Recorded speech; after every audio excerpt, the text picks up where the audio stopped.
അബുദാബിയിൽ മിസൈൽ ആക്രമണത്തിൽ കൊല്ലപ്പെട്ടവരിൽ ഒരാൾ ഇന്ത്യക്കാരനുമെന്ന് സ്ഥിരീകരിക്കുകയാണ്. പാകിസ്ഥാൻ സ്വദേശിയാണ് മരിച്ച മറ്റൊരാൾ. പരിക്കേറ്റ 3 പേരിൽ ഒരാൾ ഇന്ത്യക്കാരനാണെന്നുള്ള വിവരം കൂടി വരുന്നു. എസ് രഞ്ജിത്താണ് ദുബായിൽ നിന്ന് വിശദാംശങ്ങളുമായി ചേരുന്നത്.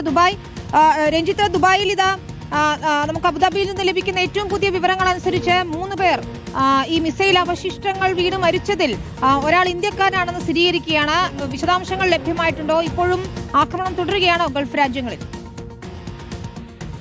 ഇന്ന് രാവിലെയാണ് അബുദാബിയിലെ സൊഹാൻ സ്ട്രീറ്റിൽ പ്രതിരോധ സേന തകർത്ത മിസൈലിന്റെ അവശിഷ്ടങ്ങൾ പതിച്ച് 2 പേർ കൊല്ലപ്പെട്ടത്. ഈ തുടക്കത്തിൽ 2 പേർ കൊല്ലപ്പെട്ടു, 3 പേർക്ക് പരിക്കേറ്റു എന്ന വിവരമാണ് അബുദാബി മീഡിയ ഓഫീസ് പുറത്തുവിട്ടത്. എന്നാൽ ഇപ്പോൾ അതിന്റെ കൂടുതൽ വിശദാംശങ്ങൾ ഔദ്യോഗികമായി തന്നെ പുറത്തുവിട്ടിരിക്കുകയാണ്. ഈ കൊല്ലപ്പെട്ടവരിൽ ഒരാൾ ഇന്ത്യക്കാരനാണ് എന്ന് അബുദാബി മീഡിയ ഓഫീസ് പുറത്തിറക്കിയ വാർത്താക്കുറിപ്പിൽ പറയുന്നു. മറ്റൊരാൾ പാകിസ്ഥാൻ സ്വദേശിയാണ് എന്നും ഔദ്യോഗികമായി തന്നെ ഈ വാർത്താക്കുറിപ്പിലൂടെ അറിയിക്കുകയാണ്. 3 പേർക്കാണ് ഈ മിസൈലിന്റെ അവശിഷ്ടങ്ങൾ വീണ് പരിക്കേറ്റത്. ഇതിൽ ഈ പരിക്കേറ്റ 3 പേരിലും ഒരാൾ ഇന്ത്യക്കാരനാണ് എന്നും അബുദാബി മീഡിയ ഓഫീസ് അറിയിക്കുകയാണ്.